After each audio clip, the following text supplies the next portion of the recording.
BNP ও জাতীয় নেতৃবৃন্দকে নিয়ে কুরুচিপূর্ণ বক্তব্য দেওয়ার অভিযোগে নিজ জেলায় অবাঞ্ছিত ঘোষণা পেলেন জাতীয় নাগরিক পার্টির মুখ্য সমন্বয়ক নাসির উদ্দিন পাটোয়ারী। চাঁদপুরের শাহরাস্তিতে অবাঞ্ছিত ঘোষণা করে ২৭ সেপ্টেম্বর বিকেল ৪:৩০টায় বিক্ষোভ সমাবেশ করেছে বিএনপি ও সহযোগী সংগঠনের কর্মী ও সমর্থকরা। এদিকে বিক্ষোভকারীরা হুঁশিয়ারি দিয়ে বলেন, আগামী দিনে শাহরাস্তির মাটিতে নাসির উদ্দিন পাটোয়ারীকে সর্বাত্মক প্রতিরোধ করা হবে। এই নাসিরের ঠিকানা শাহরাস্তিতে হবে না। আজকের বিক্ষোভ সমাবেশ থেকে তাকে অবাঞ্ছিত ঘোষণা করছি।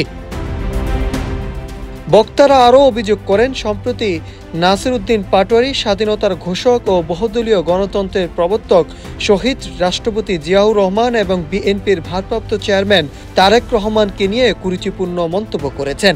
জাতীয় দলের শীর্ষ নেতাদের নিয়ে এই ধরনের বক্তব্য অত্যন্ত দুঃখজনক ও নিন্দনীয়। নাসির রাজনৈতিক ভবিষ্যৎ গড়ার প্রয়াসে দায়িত্বহীনভাবে বক্তব্য দিচ্ছেন। এখন যে কোনো ব্র্যান্ডের পুরাতন এসি বদলে নতুন ওয়ালটন এসিতে উপভোগ করুন 25% ছাড়। সম্প্রতি নাসির উদ্দিন পাটোয়ারী একটি বেসরকারি টেলিভিশনে বিএনপির নেতৃবৃন্দকে নিয়ে কুরুচিপূর্ণ বক্তব্য দেন।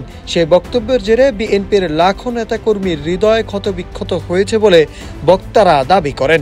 জাতীয় ইস্যুতে মত প্রকাশের নামে তিনি বিএনপির নেতাদের নিয়ে অসভ্য মন্তব্য করে নিজেকে বিতর্কিত করছেন। ভবিষ্যতে এ ধরনের উস্কানিমূলক বক্তব্য থেকে বিরত থাকার জন্য নাসিরকে সতর্ক করেন তারা। Nahid Hasan, news desk, Ittefaq.